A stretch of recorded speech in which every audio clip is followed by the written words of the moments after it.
Nalini alias Anupama అనే ఓ journalist రాసిన కథనంతో start అవుతుంది ఈగల్. ఆమె రాసిన ఆర్టికల్ చిన్నదే అయినా పెద్ద స్థాయిలో ప్రకంపనలు సృష్టిస్తుంది.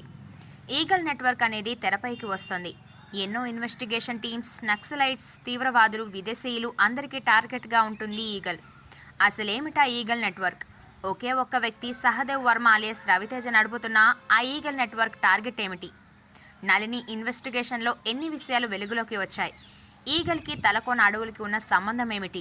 అసలు సహదేవ్ గతమేమిటి? ఇదే క్లుప్తంగా ఈగల్ కథ. రవితేజ రీసెంట్ ఫామ్ ఫిబ్రవరి రిలీజ్ ఈగల్ ప్రారంభ వసూలపై బాగా ప్రభావం చూపించాయి.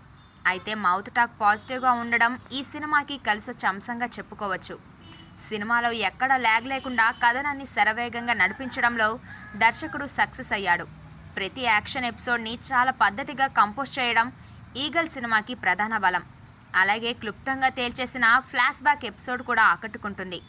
అన్ని పాత్రలకి సమన్వయం చేసిన దర్శకుడు విజువల్స్ విషయంలో తనకున్న పట్టుని ప్రదర్శించాడు. బీజిఎం పరంగా తన అభిరుచిని చాటుకున్నాడు. క్లైమాక్స్తో ఆడియన్స్ని ఇంప్రెస్ చేసి ఈగల్కి నెక్స్ట్ పార్ట్ ఉంటుందనే సంకేతాలు స్పష్టంగా ఇచ్చాడు.